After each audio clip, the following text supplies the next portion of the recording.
Okay, folks, we're ready to go. Hello and welcome back to Sydney Harbour. It's the 29th, Sunday the 29th. We're down here in Taylor Bay again for course 3, sou'easter. Nice little breeze, you can see the water, a few little ruffles on it.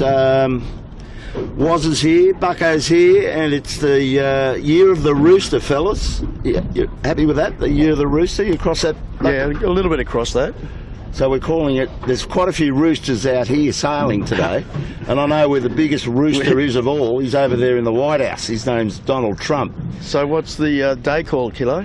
The day called? Yeah, well, you give each race or it's a name. Year of the Rooster Sunday. Oh, okay. And I thought you'd be more biggest creative than that, given that was the thread. No. Well, the backup story is the biggest rooster of all is Donald J. Trump, because he'll end up being the biggest cock of the year. You know that a cock is a... Well, I'm not going to respond to that. No, cock's a male chicken. So there you go, that's us. We're going that way, and Bucko's here. Bucko, a bit of weather information, please, brother. Yeah.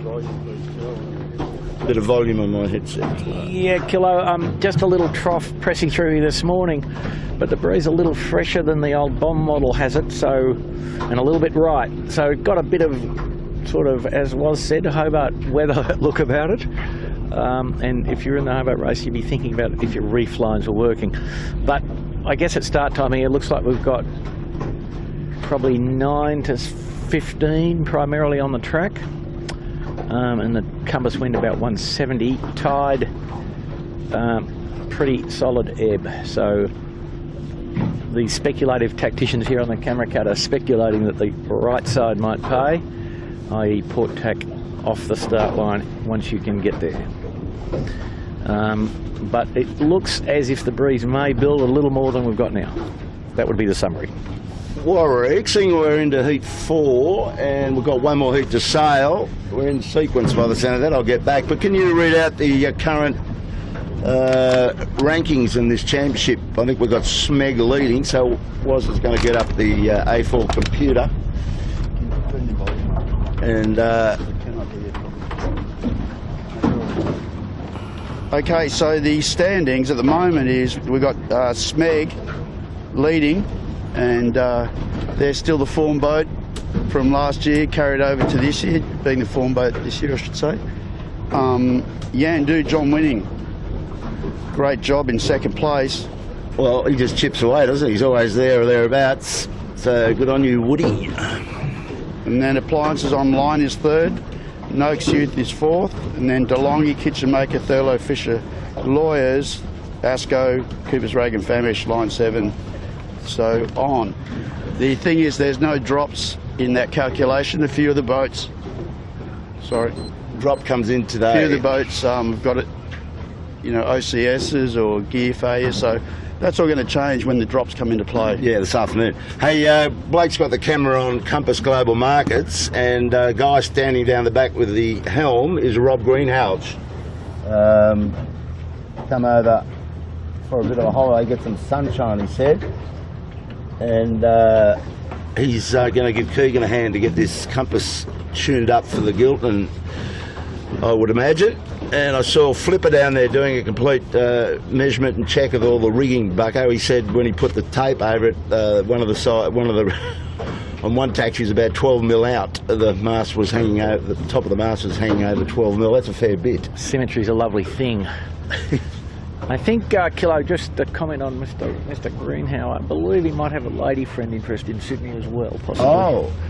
Well, that wouldn't surprise me. We'll put the spies out and see if we get confirmation of that. Righto, well, he's an international sailor, so it's highly likely that he's got a friend down here to go to dinner with. But I'm not sure about any of that. I don't know what that status is, Bucko, so... Well, just watch this space. It's a bit like with checking on Witty undercover in Wan Chai, if you know what I mean. Well, talking to David Weird, who do we like to win this race today? We've got David in red hot form, back on the AOL, flies out tomorrow to Hong Kong again for a bit more business up there, but he's on the track today, and I would think he'd be pretty much a favourite because the bookmaker's taking a lot of money on him. He started off on fours, and now as soon as David walked in the club, he suddenly went into evens. Are you giving us to us? Yeah, fine. You're fine. So yeah, David's in good shape. Smeg, you'd have to put in that podium, and I don't know, Coco or Compass Global Markets for mine, Bucko. Yep. I think there'll be a marked improvement in that boat with Keegan on the sheet. He's no slouch, usually steers. And is it that thing there? That plug? She's in. And Kilo, So how are we going for time? we're going well. I mean, just to comment on the start line. Yep. If you comment on the start line, Kilo, he's done a good job, and we're coming into the last minute here. Got a minute 30 roughly here. But it's a nice long line and a bit of opportunity at the leeward end, but as we've speculated, it's probably going to be necessary to get onto the other tack. Well, yes, so what we're looking at, guys, is Thurlow heading down towards the pin. They're going to definitely want to own that, and maybe even would they be ballsy enough to have a go at a port hand start? Noakes sort of at the bottom of Noakes Youth at the bottom of the pack with Hire and Compass. Triple M, them big stack up at the boat. I mean, not all these guys are going to make it. I mean, there's a lot of guys in third, fourth row that are going to be locked out here. Well, that's the favourite end to be on. You can see how far they got their bows up. They can't even get inside the line here. Asco's going to be struggling to get in there. Look, there's plenty of yelling going on. Smeg's got a nice grip on the back of the committee boat here, and he's not going to let go. And DeLonghi below him also. David Witt on a fast track. Waiting game. Whitty decides to bail. So Ilve in trouble. Asco's locking them out. Smeg has locked out Asco. Asco's in trouble. They're going backwards, got no steerage. David Witt's got a No lane. rights. They're actually tucked. They've fouled Smeg. They're hitting the trigger. Smeg got a little bit run over by that by Marcus. Now they've broken free. Good start on line 7. Rags just below them. DeLonghi, good position. David Appliance is on line, punched out. Thurlow has attempted the port hand start at the port end, crosses Triple M. They could cross the fleet. We'll find out when they get a little bit closer to Appliances on line. And so they're wanting the right, and you would imagine, yeah, they're out of shot. Smeg has gone right, so all the boats that were fighting for the boat end Want to go obviously right, wanted to go yeah. right. Now this isn't, Thurlow's not going to cross Appliances, I don't believe here. Okay, there they tack. Well, David ended up going in And late. really hurt Noakes Youth, dumped right underneath them. So Noakes Youth's going to have a hard time living there. Well, all the money's going to be in the right, as we were saying, Warwick. If you look around and see Smeg on his own, right along that shore, out of this run-out tide. And when he gets his bow out past Bradley's, he's going to have the tide underneath his bow, which will work big time. Will get him right across to that right-hand lift. Bucko, you're up for that. You're a liker of that one. Yeah, we're up with that. I mean, breeze is building here, back up to around 16 knots, right we are at the moment. So this is right at the top of range for this guy's rig, number 1 rigs. And it looks like a little more coming over the hill was. Yeah, it was definitely went a little bit soft prior to the start, and now that pressure is built, it's consistent, it's all the way up to the top mark at the moment. So the big question is, and we've got a huge split in this fleet, out to the right. Smeg led them, Asco's gone with them, the kitchen maker's gone right, and then in the left, what we're looking at, we've got the Triple M Appliances online, Main just starting to go inside out, inverting. So this is getting obviously towards the top end of these big rigs. Well, What do we think Mr. Greenhow weighs on the back of the compass ship, because they've got some poke? Well, they just come forward out of the, they were right beside Appliances, they're punched forward, so she's motoring.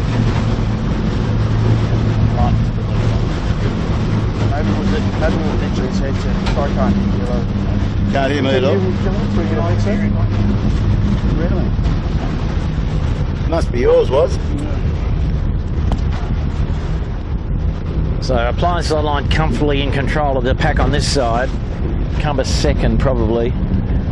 And if we look right around to the right, Smeg's about a mile away at Bradley's Head. Notice David Witt's in high mode here. He's got his inversion in the mainsail bucker. Looking pretty good there. The furlow's just tacked. Oh, not good. We're all getting out of this corner now.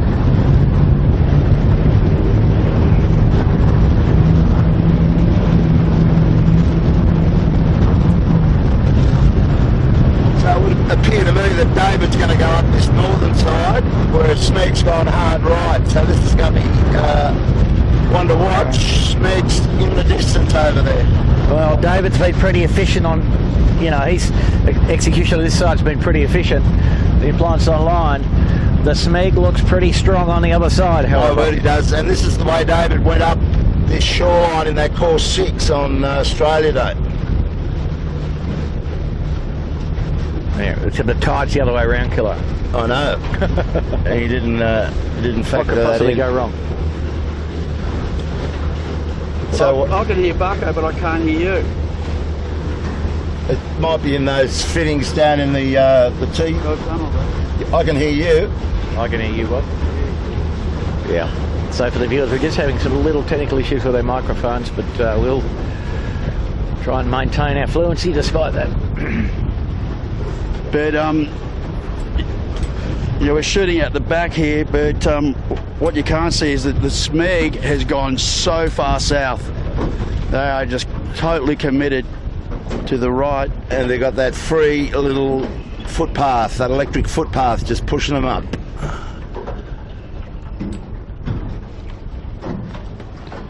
So we're on appliances online, David Witt.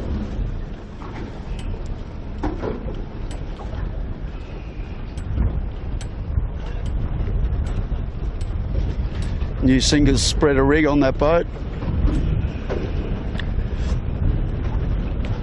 Tip of the mainsail inverting half the time.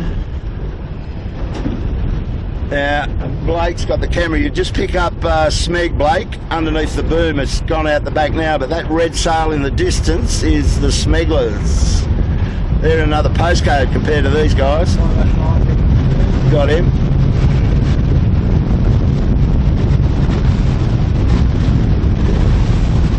Now, Compass Global Markets coming back at appliances. Appliances done better off Steel Point by the look of that.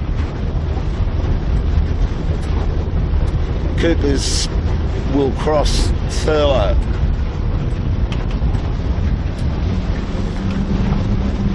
So Rob Greenhouse probably second in this section of the race, for sure. Now, how do you get a gauge on Smeg now, Bucko? Does his bow's not right up, but it's in the block hole. He's going to clear the island. Yeah, I think Smeg will lead, but it's a brave call from here without any wind instruments.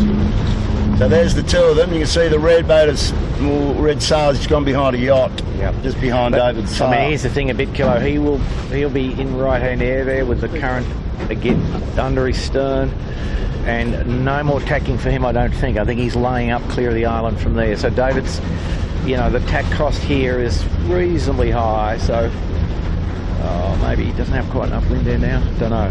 The funnel is working quite well in the bay, but. Well, it's interesting, isn't it? If you took Shark Island out of play, you can imagine that David was probably bow to bow. Yeah, they're bow to bow. David's got a couple more tacks. The Smeg might be quite close to laying from there. And Cooper's come storming back into this front section. Jackie McCartney back on board with his boys. Yeah, they're at full crew weight today. The Full grunt. 62, yeah. David just tacked in a big puff there. Mainsail fully flappage. So the right side is paid there, Bob, which gives you a clue. These guys have made quite a big gain on the compass from just being on the right-hand side of this, sort of geographically bend area on the this side of Rose Bay. Triple M's doing a good job. They're hanging in there. James Ward's boys. The big M's. Now we'll try and pick up Blake still shooting out the back. We'll try and see if we get a bead on the smegglers. There they are. They're gone back. By the look of that. No, he's on No, starboard. they're coming our way. He's on starboard still. And he's got young Ashland Rookland, who's probably in very good shape. They're both laid the island, Asco and Noakes. And Line 7 made it through there as well. So there was a lot of players that went back there. Yeah, Smeg's been pretty conservative there actually, but Noakes Youth certainly in the hunt, certainly in the top 5. Yeah, so Compass is well behind this group, so you'd suggest that Smeg is leading the race, and maybe Asco and Noakes Youth close to on the podium as well at this stage. Smeg in a great bit of right hand at the moment. Wow. Super duper. Well, they're still under the mark, so that's a good thing. They'd probably like to be, well, they're pretty much aiming at it. Not a bad lay. He'd be pretty happy with that lay-in kilo, just a nice little port tack into them. Yeah. Yeah. Anyway, Whitty's coming off the other side in a bit of east, so yep. It just depends on the puff lull sequence here a bit. Smeg. Bow down, so maybe it's pretty even.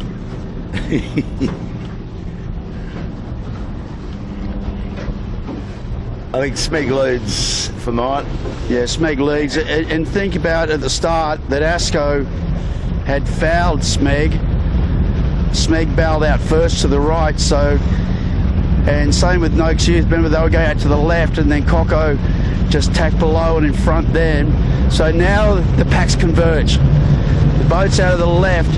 Appliances crosses Noakes Youth. Now it's Smeg and Appliances, so there's not much in this, right? You know, they both went opposite and quite dramatically sides of the race course, and here they are at the top. Smeg with rights. Wow. Oh, and Appliances tacked in and fouls them. They should do a 360 and crashes into them. Oh, that's so bad. that's gone. Appliances online. Has to do a turn. Must do a turn. And now here he goes. I mean, Smeg just held on, and Whitty was just thinking he would tag. Whitty was on the lay line. Whitty probably should have ducked him in with the benefit of hindsight, but Well, that was very strange. yeah. He didn't do his turn. Appliances hasn't done their turn. They should do their turn. They should do their turns, Appliances. They haven't done theirs yet. Kilo, go forward. Kitchen maker behind. Yeah, I've got to get out of here. I know that. I've sized it up. That's the escape route. Okay, so Smeg around first, Appliances second, but really shouldn't be there. When does he? I can't believe that Whitty's just going to set like that. That's not good form in my book. Asco around third. Well, they're lucky. Hello Fisher. If this was around to the JJs, they get disqualified. Well, they're lucky they didn't break anything there. They really came with a bit of a clunk. Well, there was no mistake about it. It was clear as hell.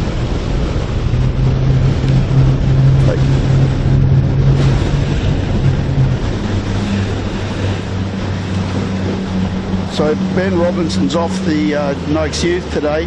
Rollo's going a bit crazy, trying to get across your bow, I believe, Kilo.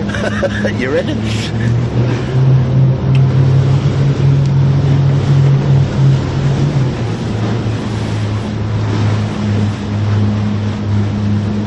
So we've got a few subs here. We've got Justin Malkernan in the bow of Noakes Youth. We've got Jared Smith steering the Noakes Sailing. Sean's away with injury. It was. I mean, here's the thing about that little incident between Appliances and Smeg. I mean, the Smeg boys always do their turns, even when they perhaps don't need to. And I guess that's the discipline of Olympic yachting, I suppose, to some degree. But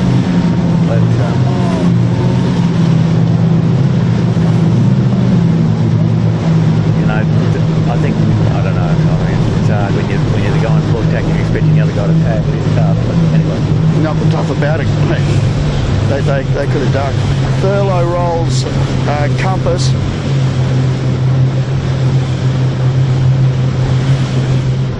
Pretty fine looking race, bit of drama as the boys just translated to you on. So it looks like all of these guys are going to struggle to possibly lay across Bradley's head. Now looking back, the boys behind it a little bit lighter, so they're getting some height.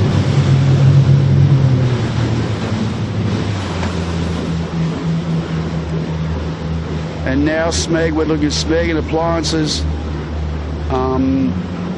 They're now coming up. Appliances a little bit, maybe a bit more riding moment. Smeg's really pushing them. And yeah, good battle there.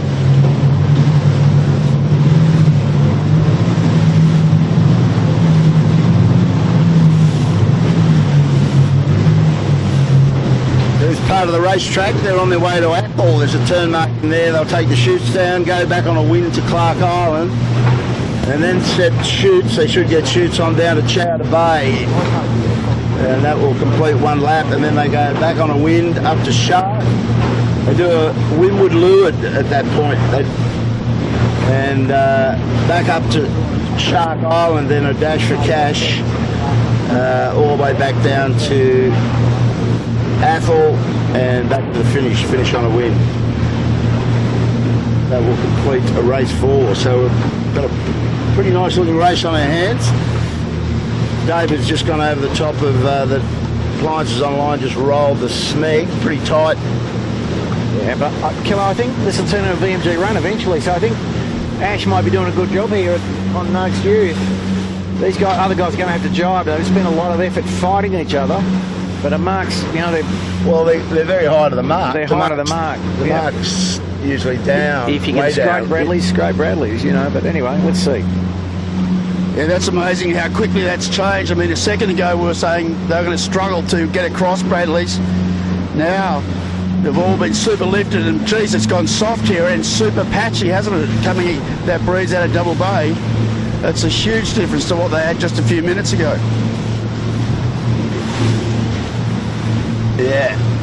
Yeah, well, it's pretty soft down where the area of the turn mark is. This breeze has sort of sucked them up into this line that they're all on, so nobody's wanting to drive away yet. Well, I'll tell you what's interesting out of this. When I looked at Seabreeze earlier on, it was like significantly more pressure at the Eastern Channel pole light than it was at Fort Denison. There's a big differential. Well, you're looking at it. It was? Yeah, exactly. 1, 2, 3. So Appliances has got the better of Smeg. I don't think Lee and the boys are going to be overly impressed with all of this. Well, what do you reckon David Witt's reading of that incident was? He tacked his boat, but he didn't stay clear of absolutely Smeg. So what is he saying, that Smeg put his bow down? He could have... Well, I don't know. Who knows? I don't know what he's going to say, but I mean, we saw it, and it was clear that he tacked in front of him, and they couldn't avoid. Oh, line 7, they've come around to the left. Line 7 halyard down. Got a halyard problem. Shoots just whether it's cleat or the actual rope, I'm not sure. Smeg had a lot of those problems. I can't see a halyard there going to the top of the mast. I mean, it's hard to tell, they're so small from where we are, but that certainly put them out of the running.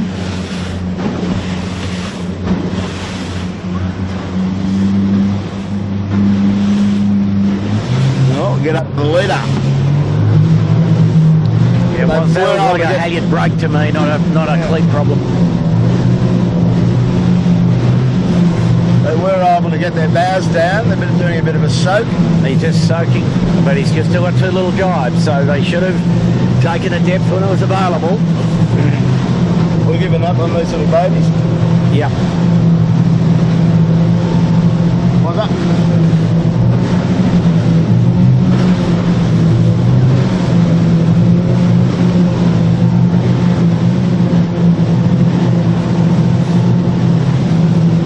Different approach here. Smeg's still pulling 3 strings. Don't want to go faster.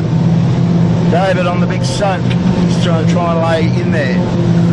So Witty's decided from 10 bail lengths out he'll be better off just soaking and dropping, which Port hand routing, by the way. he's fellas. entitled to judge, I guess. No, he's probably going to do a jibe drop, but look at that. Going to be jibe, drop, jibe back again. Sorry about the waves.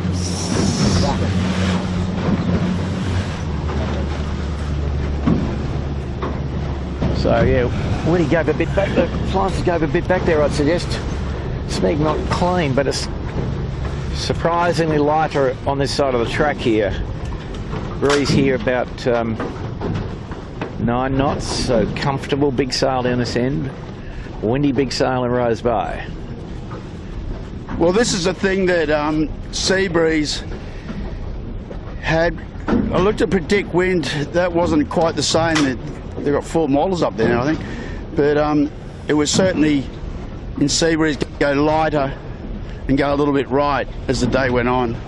But I think it's just different in different parts of the harbour. It was, I mean, enough heat build up. It's hard for the wind to get down to the surface here, I think. Just a funnel, you know, it's just only that low sandhill of the golf course. Yeah. No heat build up there, so that's the wind that's out on the ocean. Is that probably 170 southerly at about 16 knots or something like that? And what you're just seeing in here is the effect of the heat island of the city to some extent, I think. So Appliances first, Smeg second, Asco third, Thurlow Fisher fourth, Rag and Famish fifth, then Compass Global Markets, Noakes Youth, DeLonghi, Lumix. Ooh, and Woody's pushed hard in there. He's locked out Panasonic Lumix.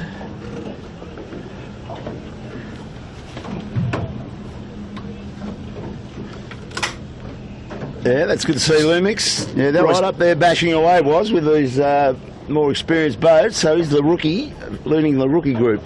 Mojo's well back. And Thurlow Fisher Consulting Lawyers, I think they call the other one. There's 3 rookie groups joined this fleet this year.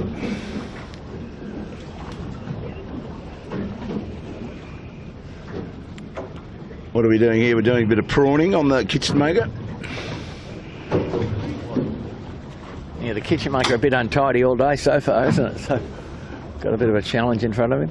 But looking at this next beat. Oh, it's gone again. Oh, it's gone. It's under the boat. Untidy's not the word for it, is it? Oh, my goodness. Spinnaker does not make a good foil. Oh, not much drag. It's got some water in it. Yep. Hello. Yep. Anyway, this beat, they've probably got no choice but to step out to the right, eat a bit of gas if they have to. But you would imagine there might be more wind on the left side. So as soon as you got to the middle of the channel, you might have to go back and step across to the Bradley's Head side, where the pressure is probably greater. Knowing that the strongest current is right where the bows are pointed for the boats who are on a wind, just on the edge of Garden Island. Manly Ferry in the mix as well if you come around to the right, Blake.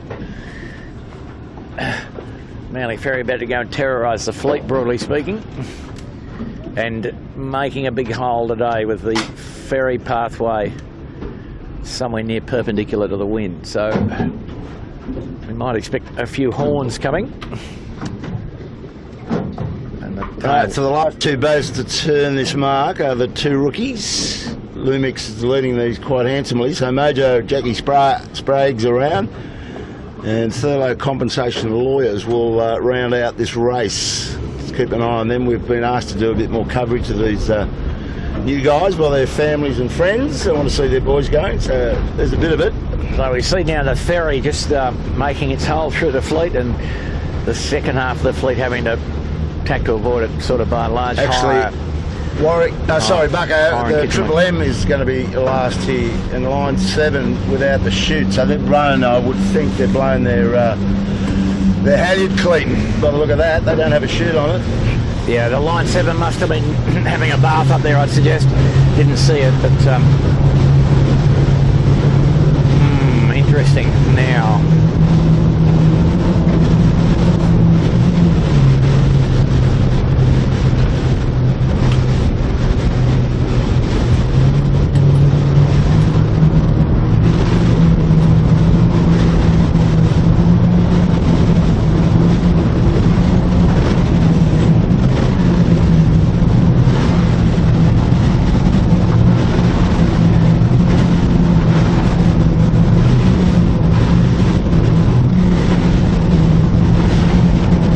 Recreational wash here. We've got another big one in front of us. That might put a bit of water up on the deck.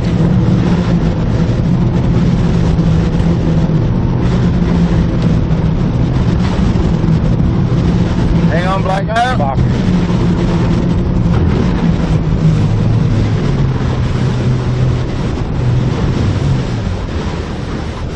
This giant tsunami going the other way now.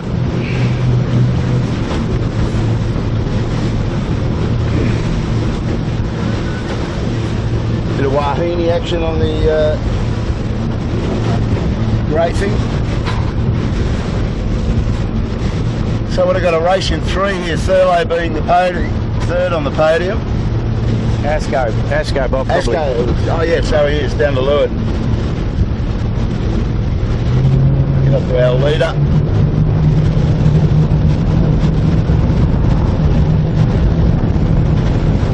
At what point do you do your turns in this race? You're supposed to do them prior to turning the next turn mark, or before the end of the race? You're meant to do it as soon as possible, and I was going to drop that thread, but if you want to take that thread on, I didn't see whether Asco did any turns, but they definitely fouled Smeg at the start, and in my view, Appliances definitely fouled Smeg again.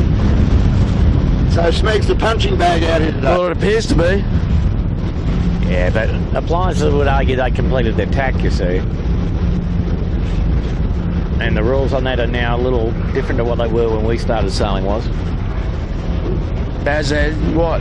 Completion attack is now a bit earlier than it used to be. Yeah, correct. I mean, like, yeah, it's unfortunately I've been through it, and they're gone in my mind. And the national jury would see them gone. Yep. International juries and 18-footers. What a mix.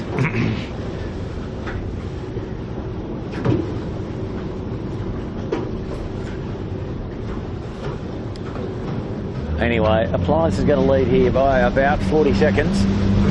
40 seconds.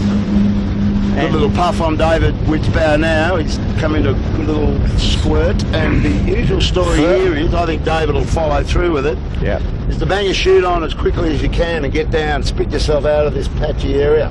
Yeah. See what he does. Would have to report though that Thurlow is just crossed in front of Asco, and I think Coopers, who have come up the right-hand side of the track the most significantly, are going to be 3rd. There you go. Okay, now what are they going to do? Turn up for the books. They'd be well advised to get it on. Yeah, they're getting it on. They're getting it on. They had a look. They had a look. Exactly. Get it on and go. Let's have a look here. Smeg around with a bit of puff on. And yeah, the Coopers and the Asco bow to bow by the look of that. So maybe the Coopers has made some ground by being hard right up the beat. Appliance is looking pretty comfortable with their chute. Well, they'll get a few puffs, so they'll end up pointing the bow inside Bradley's, I bet you, but they get down there with pace. And the Thurlow indeed in 3rd, but close. 3rd, 4th, 5th, compass 6. Robbie Greenhouse just sizing them up. He's right in this mix for the 3rd on the podium.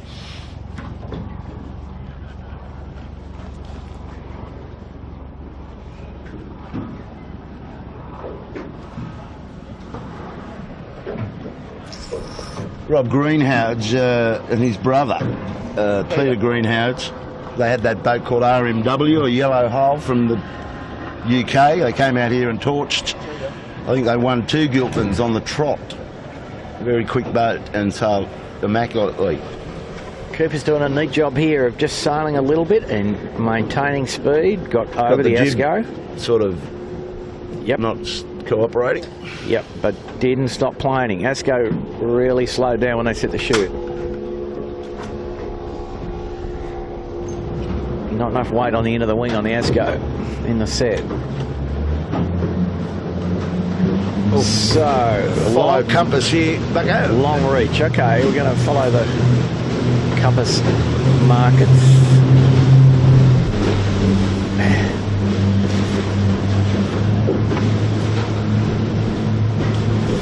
Gee, he's sailing with plenty of bang on, isn't he?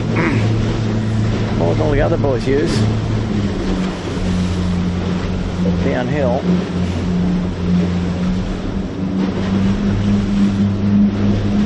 Rob Greenhouse would be enjoying that. He hadn't been in an 18 for a while that I could recall.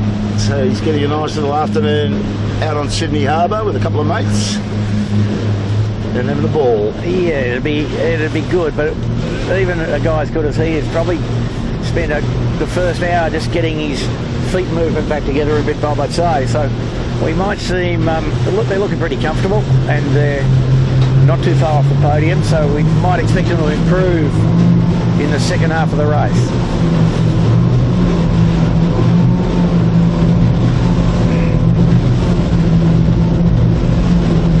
Asco's got Jimmy back in the bow again, the veteran foreign hand, giving that spinning a nice old tug. More comebacks than Dame Nellie Melba. Well, he leaves his phone turned on, too. So it looks like to me, guys, the breeze has gone a little bit softer across the whole harbour at the moment. It's definitely not as much pressure as what we had when they come off the line or when they first set their chutes. So sort of getting back more to what they said, was going to happen. Now the thing is, it's just so isolated here. So we're looking at the front, we've got Thurlow who's struggling to sort of get across this reef here, where Appliances and Smeg easily did that. That's a bit of the luck of the draw, where you are, what pressure you get at the time when you sort of connect up with these headlands. Yeah, it was. It's interesting. And Appliances are just laying down to the mark comfortably and perfectly, whereas Smeg looks like they're now too high. And here's the Thurlow in our vision, really struggling, and struggling with a few spectator craft as well. Holy mackerel. Something else, isn't it? Yeah. Ooh. Hang on, Blake, we'll gun it here. Oh, good one. Nice. All good.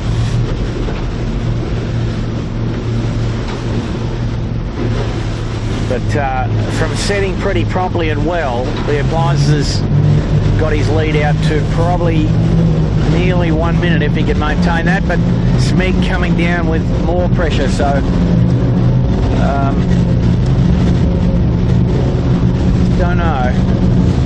The AOL boys have stretched on the Smeglers by the look of this. Yep, another 20 seconds there, I'd estimate.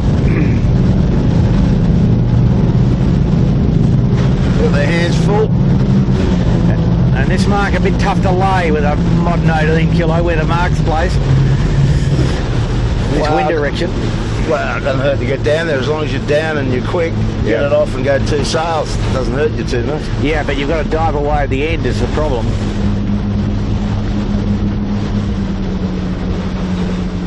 They're right on the edge of these boys.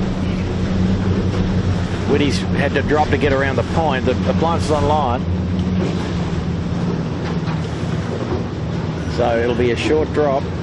Napo working some height. Boys fully loaded in their strings. So it's a late mark, yep. So David's peeled and he's 2 sails to the mark. Smeg trying to get it in there with the chute.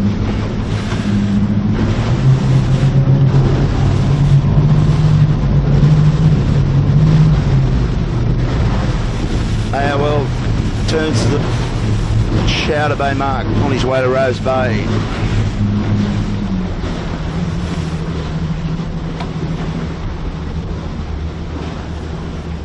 And the breeze further right than it was on the first beat, a little, and quite a bit lighter. So Smeg persevered with this.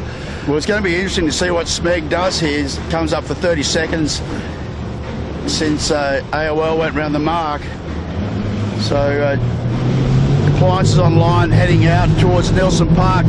Will Smeg tack and try and get a bit of tidal relief going south?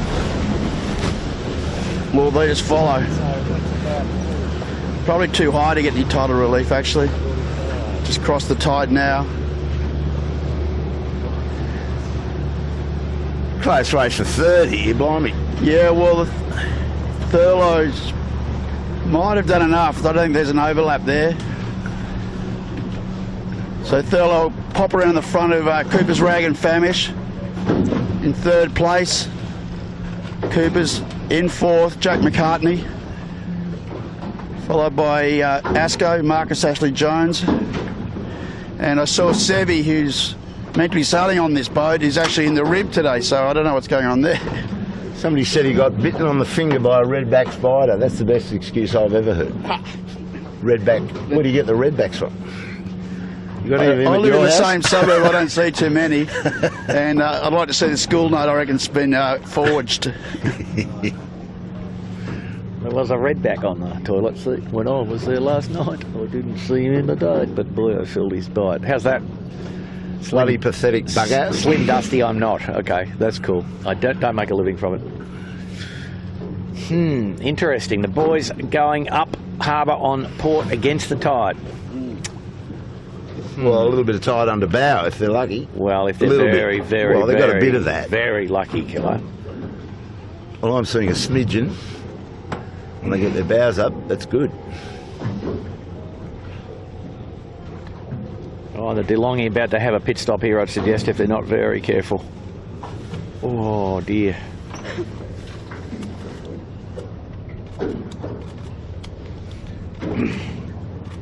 Killer, just as a bloke with a red shoot coming at us, mate, we might have to take evasive action. You'll be going up any second. It's Jared Smith subbing for Sean Lagman at the back of the boat, having a battle with the other yard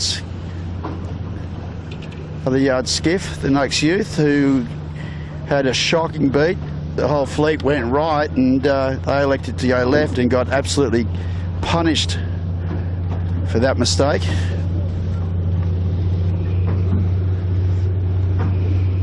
Lumix still hanging in there with these A-graders. Pretty impressed with that, Brycey Edwards. They've picked up the skill set's pretty good. We're sort of on the Noakes battle at the moment. So Noakes Youth slips inside Noakes Sailing. It's gone soft, fellas. Gone real soft. The breeze looks like it's shifted a little bit back to the left to me.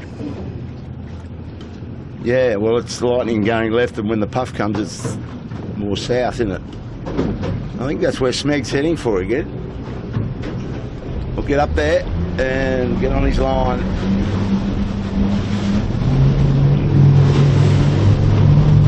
Looks like they're all going to go around that way.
Okay, Blake can give you the line up here off the back of Thurlow. Then you've got Rag and Famish and Smeg through to forward of him, Lower and Asco. And can't see David Witt. Oh, yeah, there he is. Yeah, he's AOL out of forward. shot has really done a number on Smeg. They pushed out to the left a lot further than what Smeg did, and it looked like to me that when they tacked, they were on port tack, they were a little bit more bow up than Smeg for a fair while. And so that, to me, they've made a big gain there.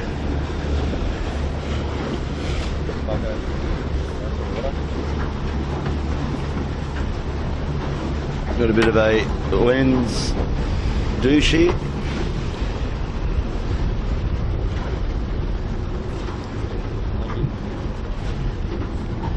Coco nice and high now. So that's good for him.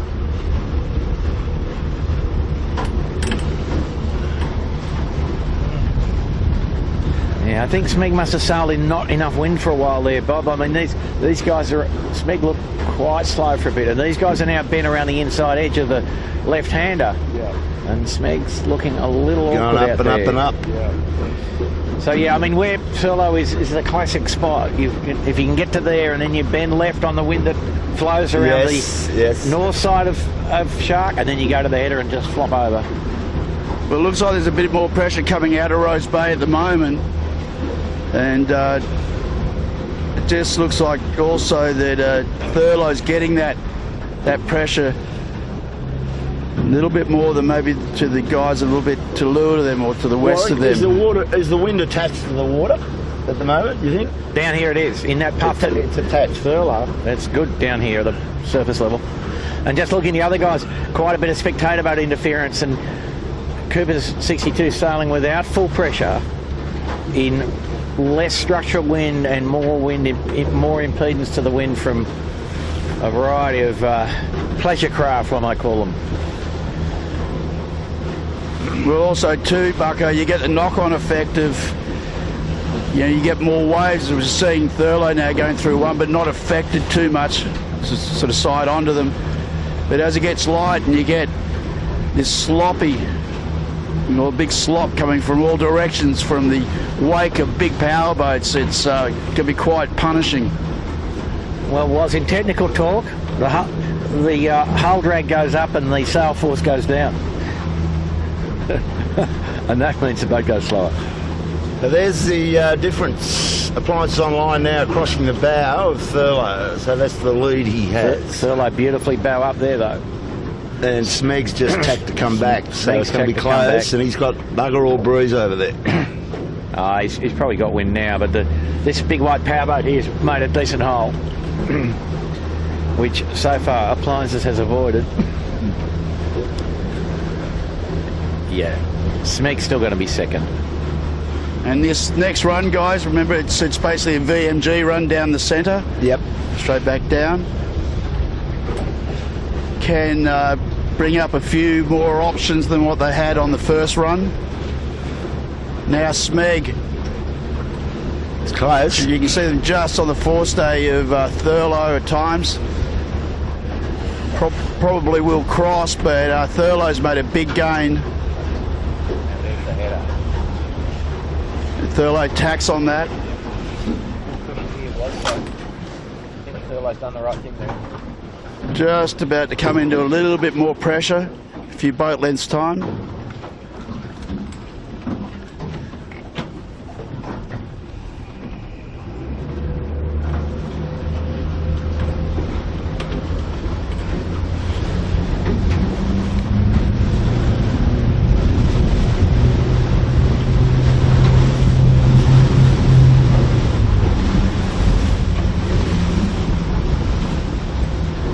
Smeg block to block on the mainsail most of the time now, so just searching for power.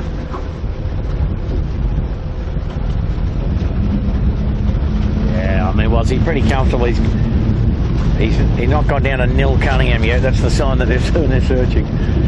He's sailing pretty smoothly at full pressure.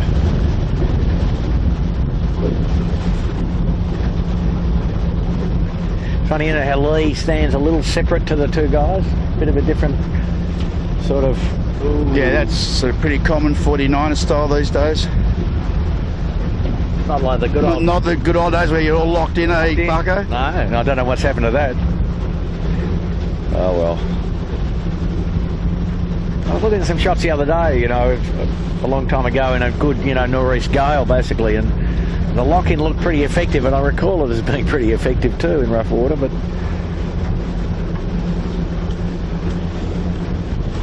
you know, cuts down on the pitching guy radius and helps stabilise everybody a bit.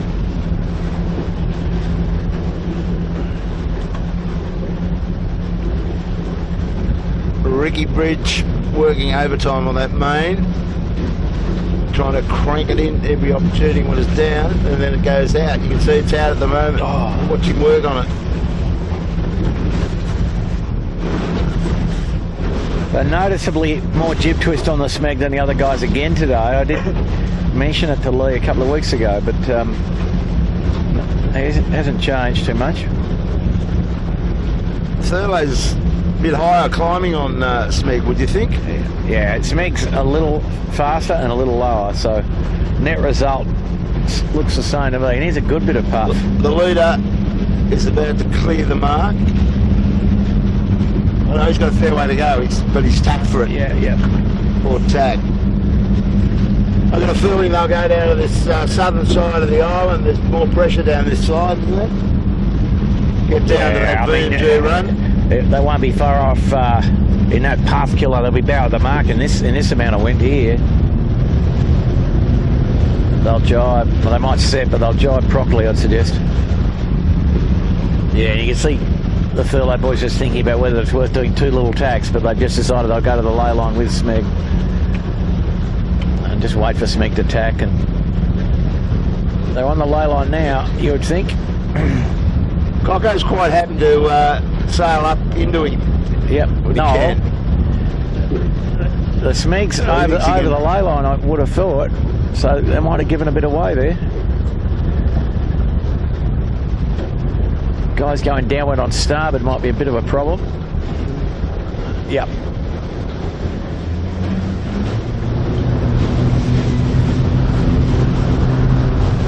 David set and jibed on the appliances, and they're a little bit too bow at the island for my money at the moment, Bob. He's all right, he looks comfortable. I reckon Thurlow should lay from there. Now Rob Greenhalgh has come into these two as well, has Cooper's, not giving anything away. Yeah, well, those guys came up the left-hand side of the island. You sure? Yep. I thought all that group. So they came up the left, south, and the other boys are on the right.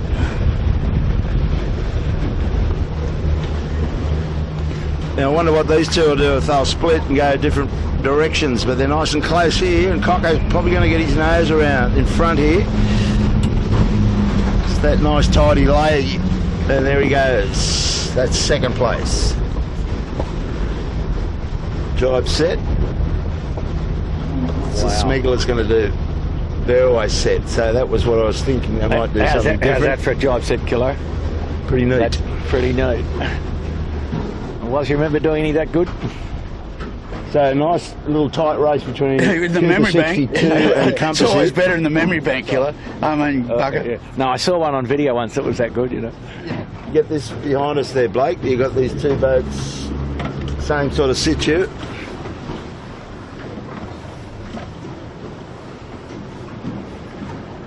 One a bear away and one a jibe set. I mean, as ever, the Thurlow does set the standard in some respects for the boat handling, doesn't it? Probably a good idea that, just to get some separation back out of that tight rounding. Cooper's is away, but he's got a problem with DeLonghi. Yeah, well, DeLonghi had rights there, and so Rags had to put the hammer down and just try and get it in front of them. So Appliances Online has really done a number over this group.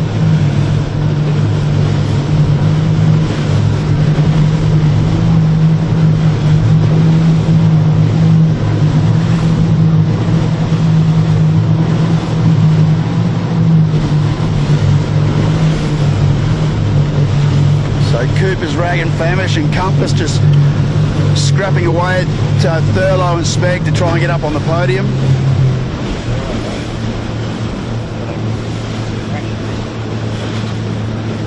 Yeah, Bucko was just saying, might be out of shot, but Thurlow, big compression there along the shores, bowed down, and Smeg was lifted and a little bit light, and so jibed on that. Cooper's going to do the same thing by the look of it. Well, Cooper's definitely came to Smeg, didn't they?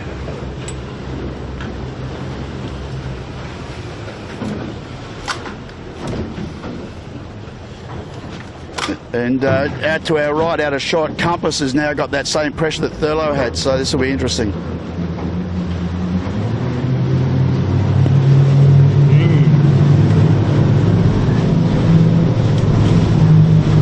These guys are going to take on the Finn Dinghy fleet here. This is threading the needle. Low and slow fins, high speed 18s. A low and slow fin that runs dead square or by the lee or something versus the 18 with an 80-degree jive angle. Always interesting.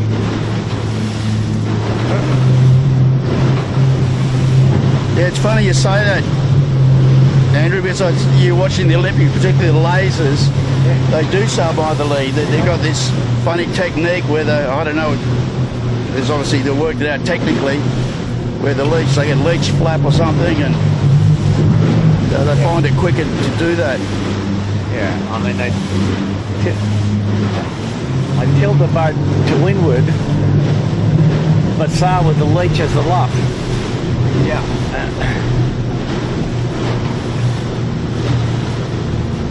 Rag just seems to be pulling a lot of pressure with him for some reason. Smeg's a bit soft.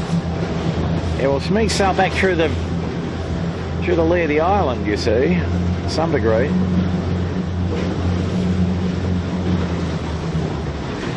Well, Rag's on his line pretty much, and So, but how Cocko's further away. You're right. Cocko's got more pressure than these two, and he's got his bow down. He's still in the funnel of Rose Bay, so Cocko's done the best there, I would suggest. But look at a blinds online on the far shore, Bob. He's where we're shooting here. We're shooting Rag and Appliances is jibing, but in not much pressure on the far shore. Well, Cocko's extended on Smeg, I would think, and I think Compass Global's going to come into these others as well by being on this lower line, more pressure. Yeah, no, Furlow's extended significantly on the Smeg.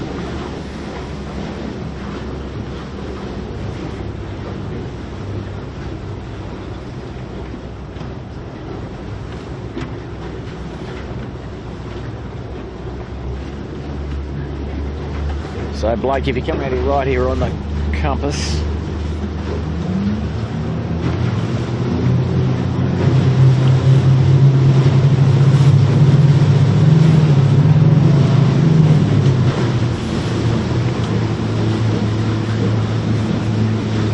I think the last time Rob Greenhouse was out racing an 18 on this harbour in the JJ was a boat called Benny that he brought down. so Whitty, the leader at the mark, and Furlow will be second very readily.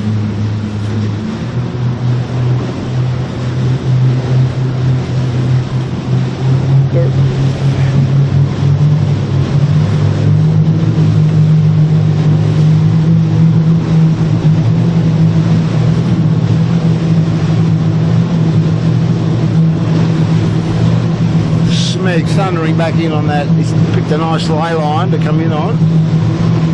There'll be a pace coming in, as is Rag. Yeah, Furlow just had an awkward distance. A completed jibe.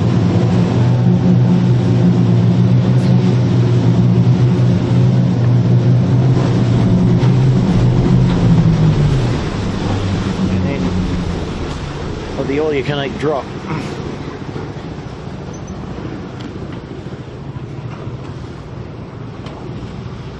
So Appliances leads by just short of a minute. And about 15 seconds back to Smeg in third with Furlow, Fisher in second. The rag fourth, about another 15 seconds in arrears of the compass next, and Asco sixth. John Winning up to seventh in the Yandu.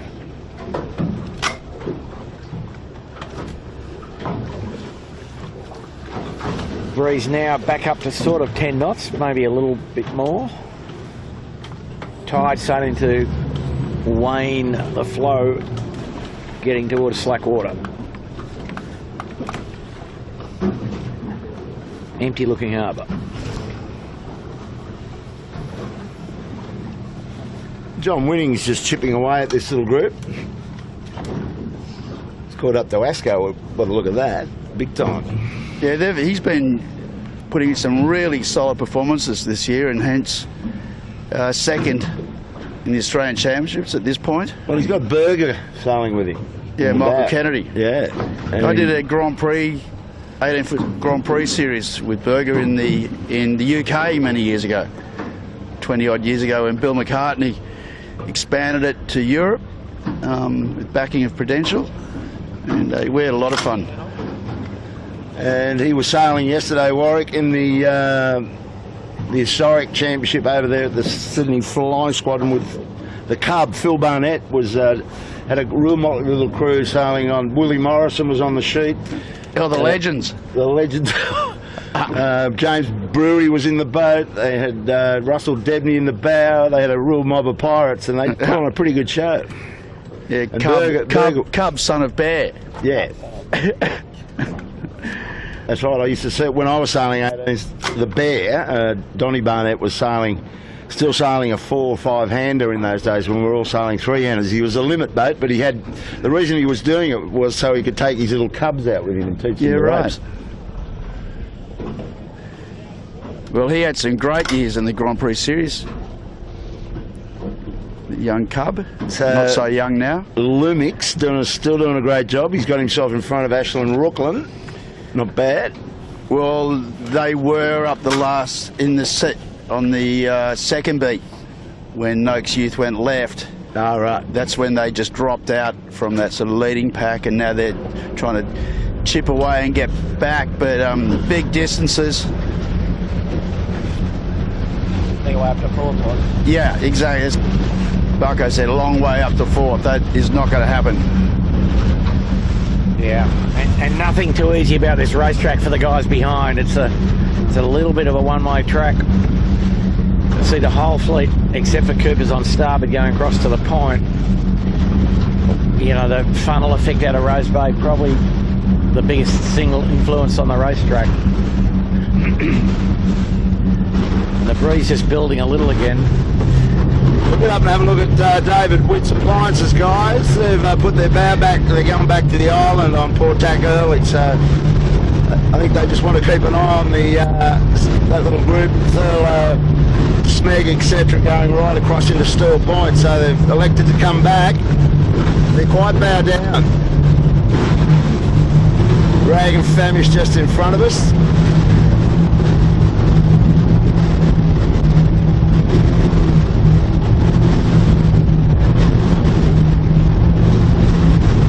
I'd be interested to know if I think Rag might keep going there, Bucko, because he's in that nice little track that Thurlow was in last time through here. Got his bow up nicely. Yeah, he's in about the right place. Now, breeze building again up in the bay was, and another little bank of cloud though. Put the reef line in. Yeah. Well, what do you do if you're Jake McCartney? You persevere with this side? I think you have to, don't you? Tide's still running out. Last of the ebb though now, Bob, not significant the tide. It's now a wind game, not a tide game, I'd suggest. He's in pretty good shape there, I'd say. Yeah, and he's laying up to the point. He might ruffle some of their feathers up. Plenty of pressure.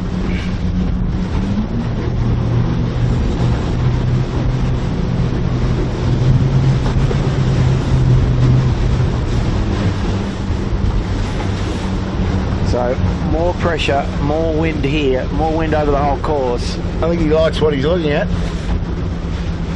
And enough wind to send all the pleasure boats home, actually was, and not enough sun. They've all, Sharko having a good look at it. Except for the Peter island Harris bar. just working away at keeping the boat level.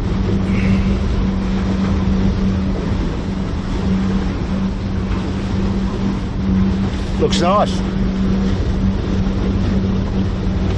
You always look good when you're lifting, bugger. Yeah, with full load. Rig looks pretty good though, as well. He's sailing without any effective cunningham there at all. Was just just lightly straining the fabric. No activity there.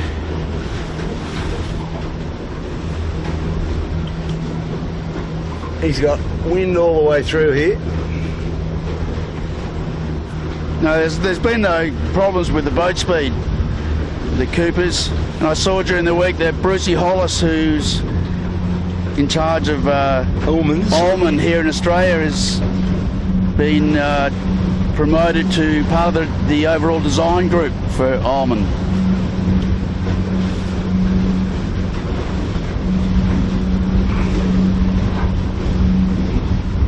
In fact, I think David Ullman was the 470 coach for the US Olympic team and had great success. Ended up with a silver medal. And then those two guys went and sailed with the Irish team in the Melges 24 Worlds and absolutely dominated. Well, they're having a field day here. I think they'll get real excited when they take the boat here. The 470 is just a small kill boat. Can't hear it, sure it's hopeless. They've got it all to themselves, that's for sure. Bow down a bit. He's not quite right there at the moment. He needed probably to go one more step here, but anyway, here he goes. Well, look across the Smeg back. I think he'd cross Smeg if you take the island out. What do you reckon? Come on, have a crack. Reserving the judgment. Just wait and see this next puff. Ashko's come over this side. He has to get to this next puff, and then we'll know. It's a good puff. Well, there's David Witt's AOL mainsail coming over the wharf. Yep. Ashko's caught back up to rag. The rag's nicely bow up there in good pressure. Look at that. Looks better every time he does that. Yeah.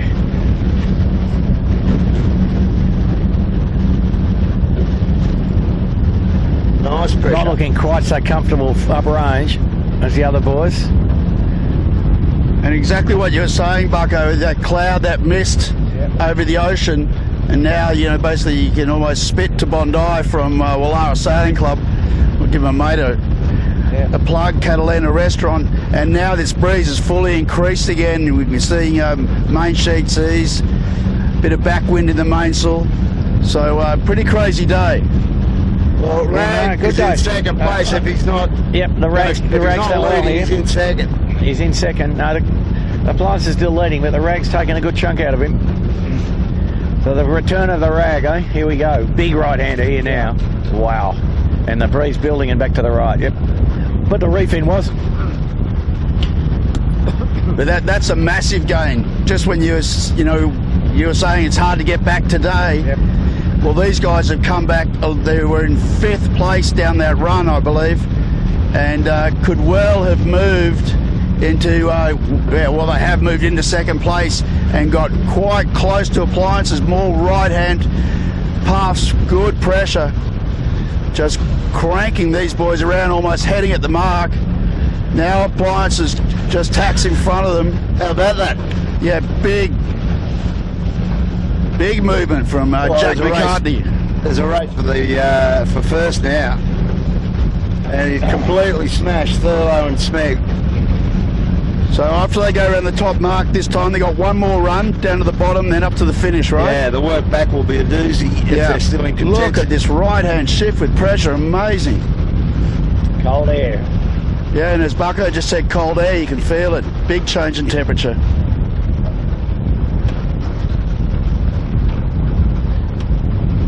About to cross the mirror dinghy. He has rights. The mirror attacks below and in front. Yeah, put that in his vlog, mate. Exactly. About to put that in his resume. The day I attacked just in front, below the Rag and Famish in the mirror. Wow. Right, short lead in for the and the Appliance is online. Whoa, that's not a attack, that's big a change. disaster. Yeah, lead change perhaps. In irons, and the Rag's coming at them, still in irons. Now they back the jib, get the bow down, get the boat speed up, tack it again. Are they your mates, Bucko? So now Rags has got even a little closer to them. Yeah, tightening up. Okay, Rags tacked on final. Now will appliances go for the shoot straight away? Yeah, Have here to. they go. They're going for the set now. So Rag probably only 15 seconds behind. And look at this. Asco third. Copy. So that right hand, Well, in the end, just paid huge and dividends. David had to go back. We commented that he went back to cover off the other boats going into Steel Point and took himself out of play for this. It was sloppy side. tack on Asco, but they're going to get around third.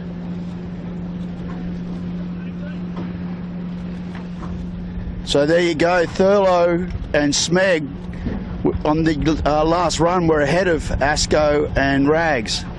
So those two boats we were saying were fighting to get up to the podium. Well, they are on the podium as it stands right now. Then quite big separations back to the rest of the fleet, huh? Yeah, I think there's been a few casualties as well, just looking down there, but Never. probably a All minute down. 30 or something back to Yandu.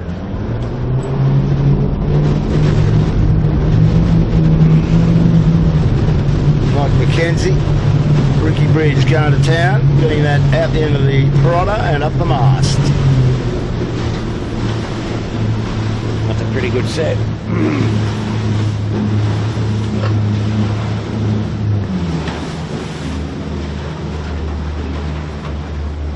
And I think it might be a repeat of what we saw before down here, guys. The breeze lighter, almost assuredly lighter as you get near the city centre again. Well, it's going to be out of shot. Obviously, we're sitting on Smeg, but look at the flags at the top of Sydney Harbour Bridge, Bucko. They're just dropping down limp. So, as you said, that's exactly looks like what's going to happen here at this stage. And I mean, Winnie's sort of bowed the mark pretty well, but you wouldn't be fighting for any height. You'd just be just a bit over VMG running, perhaps. Well, it's okay. Rags is actually one string at the moment, trying to get through the lee part of Point Piper, and Appliances has punched through that and is pulling full strings. I bet you Now Rags gets the pressure. I bet you Smeg will have a good look at that, and he'll be putting his bow down at every opportunity. You can see David Witt getting sucked up, so Smeg will go down at every opportunity here,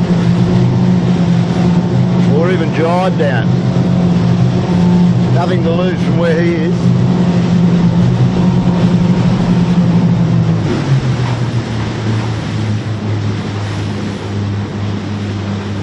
Rag on real soft. Yeah, the wind on the top of the bridge might be 40 degrees left of the wind in Rose Bay, actually, was. Yeah. Something like that, anyway. Yeah. So here's the problem, the breeze rotating and fading as you get down the run.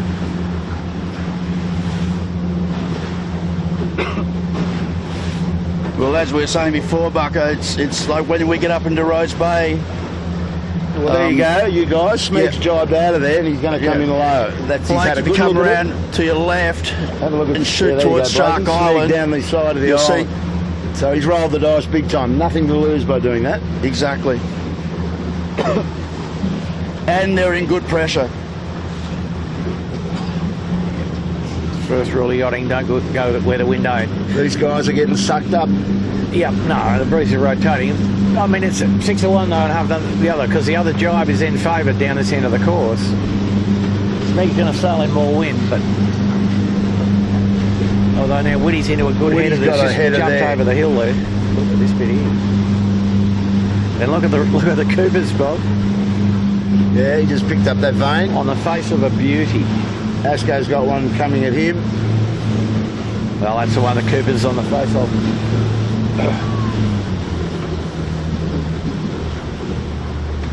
Aha, how's Smeg looking, you guys? Well, he had to roll a dice. He wasn't going to count a fifth, he didn't think, I guess. Had to try and get back onto the podium.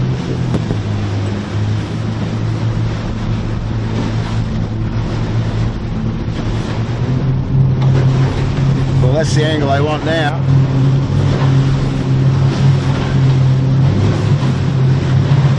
Got Thurlow, Kilo, go left. You got Thurlow behind you. You're okay there.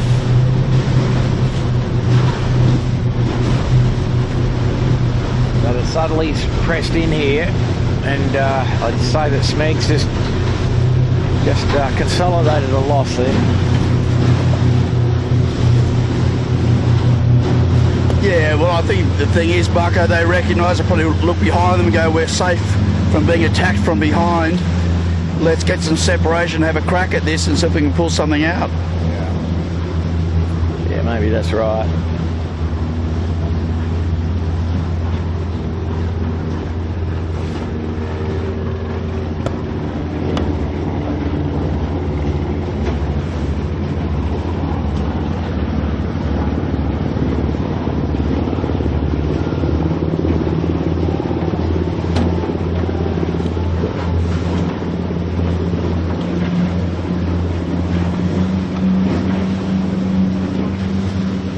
Well, I think the standard of racing, fellas, at the front end of this race, with appliances online, with David jumping back in, has heated it up. And 2 weeks ago to the Gilton, and this is what you'd expect. And you could just imagine those Kiwi boats sprinkled through this. The racing will be real hot. Mark roundings and everywhere around the place. They'll be fully activated. Yeah, good to see Cooper's, making a good fist of this. I know Jack's been away. And as we mentioned, some crew changes on the ASCO, temporary or otherwise, we're not sure. Yeah, well, Geronimo Harrison's in Japan skiing there on a family ski trip. Right. And Sevy's got a redback spider On his bottom or his injury finger, or... bite / poor excuse / forged note to the teacher. Yeah. The dog ate my homework. Now we see if the Smeg will pay. He's on the ley line. I think he's just got it, just chewed up a bit too much. Oh, I'm on starboard. And the appliance is a bit shaky on the ley line selection. Tight jibe drop. Well, potentially, maybe not so much appliances, but the next three are close enough that all this could swap around again on this final beat. But you'd have to imagine that you'd still want to go south. Yeah. I think that's where you got to be. David's just got that nice little luxury of that brake, so he can sail in there and just keep an eye on him. Tide's now neutral. Hey, let's look at my watch. Right. What about it? Down the bottom. Oh. It goes 4 o'clock twice. Nice rip curl surf watch. The number 4's fallen off the screw. So, the dash back to the finish should be interesting. 20 a lot seconds, of covering going 25 on here. seconds in that order.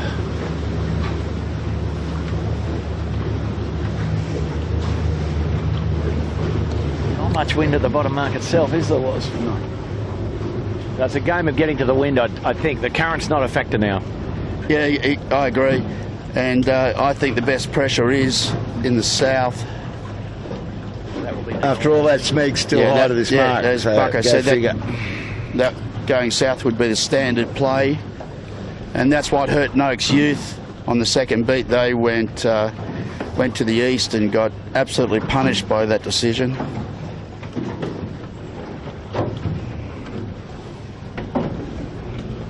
Smeg going to roll the dice again?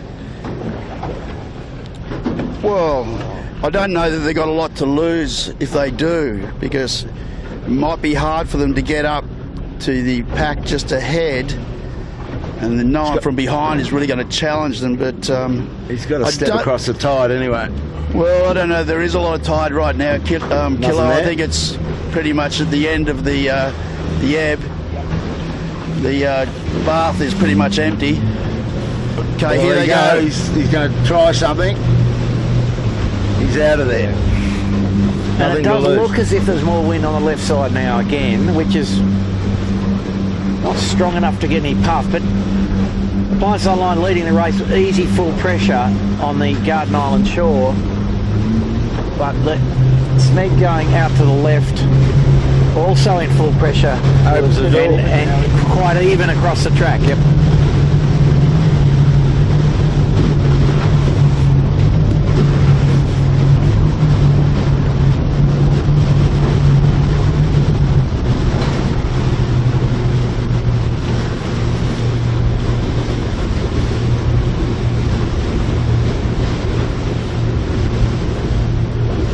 And if you see, you know, put yourself in the minds of the guys here, they're all on port, and maybe to some degree, you know, they're thinking, well, we can just hang in there and we'll get on the podium.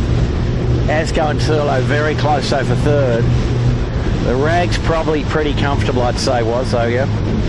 He's got 20 seconds or something over the third and fourth boats. Well, they're having a good talk about it on Rag with it points set up their attack.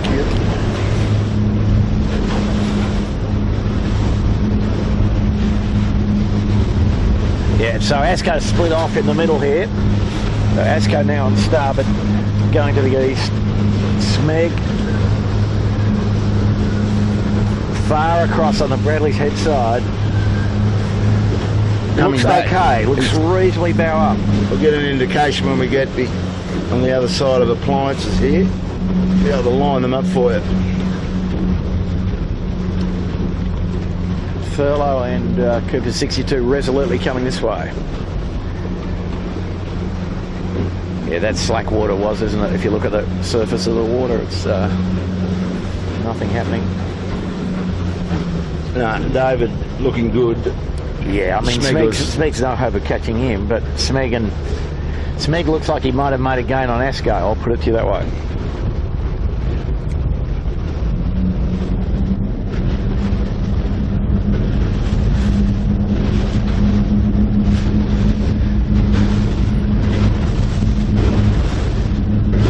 Maybe not, maybe not. I think Whitty's taken all the good cards out of the pack here. This lay he's got is probably the best of them. The safest one anyway. Safest Bob. one, yeah. Yep. All the others are high risk, but you never know if you get a payout. So I think that it looks unlikely that anybody's going to touch Appliances for the win. Cooper's 62 for second. There remains questions over third.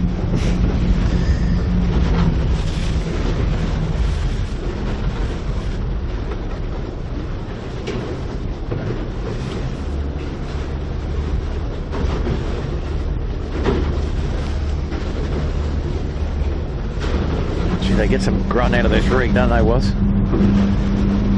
Look how much, I mean, Whitty must be 110 kilos. Yeah.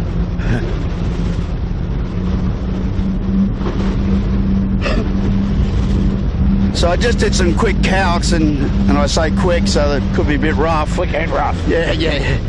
But if they finish in the order in which they are presently, and you bring the drops into play, Smeg will be on 7. Appliances will be on 8 points, so only 1 point behind. So my computer's blowing around in the wind. You holding the computer bugger? Yeah. Thurlow will be on 9. And Asco on 13. And Yandu, who's presently on 13, will remain the same. So when you bring those drops in, and it's only a 5-race regatta with 1 drop, it all tightens up again. My word. Woody's on a good one here. Yep. I'm sure he's figured out what he's going to do with the payout from the bookie already, mate. Yes, I think a fair bit in that. He's a nice little puff on his bow. Well, what will be interesting is if we had the capacity to interview him, and we might, for a bit of fun at the finish, see if we can just quickly grab him, his take on that incident at the top mark. I think he'd be tight-lipped. Obviously he'll have a different take on it to how we saw it, which is always entertaining. Well, they came together. I think the rules, if you go to the blue book, she's pretty clear on that one. But put that aside, they sailed really well. Just looking at the back of the bus, Blake, if you want to go around to the right, you'll see Asco and Coopers, and these boys have just tacked in the middle of the path. A bit risky. But the Asco bearing away to go behind Coopers. So the Asco's made a good gain up the middle of the track, was. And the Asco threatening the Coopers for second. But Coopers perhaps with only one more tack, and Asco with two. Very close. Well, there's a big chance to cross here. You can lay this the way he's looking.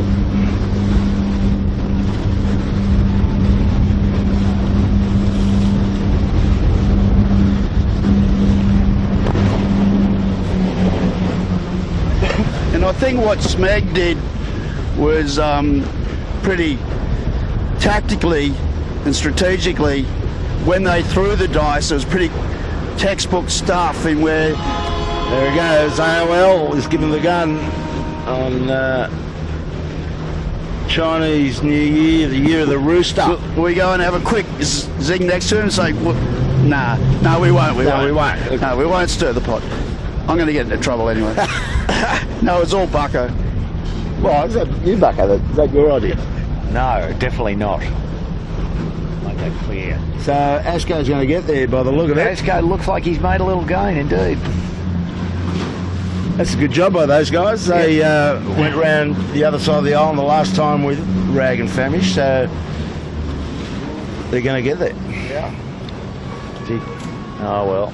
It's a game of snakes and ladders in some degree, isn't it? All those little filming for second and third here, and Asco's going to get him by a boat length. They kept it, or maybe not, Killer. Wow.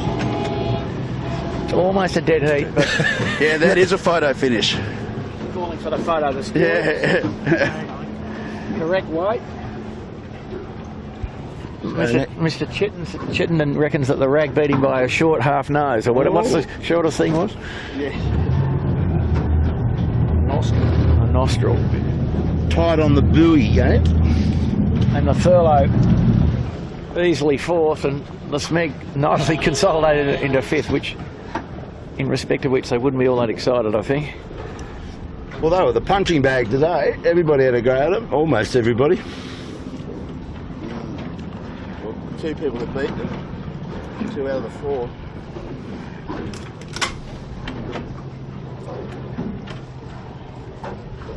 Yeah, tough day for the Smegglers, folks. So our podium didn't go too well, Kello, did it? We had David Witt as favourite to win, I thought. Yeah. And Thurlow and Smeg. So we forgot about Asco and Coopers. Bit of a return to form from the Coopers, though, to be in the fight very strongly. Yeah, no, they did good, and they looked real capable going on up that side of the island when they took second place. And a pretty big gap back to the next group, Yandu, Compass, and DeLonghi, I guess. Yeah, DeLonghi. But I would favour the Yandu out of that lot for the next one, but them and Compass for sixth place here. Well, that might do us, Bucko, on Chinese New Year, the year of the rooster, and Donald Trump possibly being the big cock of the year later on. We'll have to wait for that, but he's doing a lot of signing. He's getting a lot of his signature work. A lot of things happening over there. And he's showing form, isn't he? He's showing a lot of form. Hasn't let anybody down yet. So, the Camera Cat. Thanks, Blake Kirby. Just go to last reports here. The Who have we got? Compass has crossed the Yandu, and the Compass is laying the finish. Yeah, well, we'll probably start wrapping this up and get Compass coming over, and probably John Winning's Yandu as well. So thanks, Blake Kirby, mate, shooting again today. Michael Chittenden freezing all the action down the back deck, all to himself. And we'll be back out here next Sunday. It'll be the last and final heat of the Australian Championships. Should be worth a look because they're all pretty much bunched together now with that win by AOL, if he can carry that off. Keep that point. And quite close racing with not huge boat speed differences between the boats, it seems. So Rob Greenhouse brings the Compass Global across. I think he'd probably go for a sail on it next week because he's here for a couple of weeks, he said. And the Evergreens on the Yandu, Johnny Winning, Cam McDonald and Berger. Good job. So that's a wrap for the Camera Cat, folks. Heat 4's done and dusted. Australian Championships, 29th of January, and that's the end of that month. We'll see you down the park next Sunday. Bye for now. Just go slow, kill that person.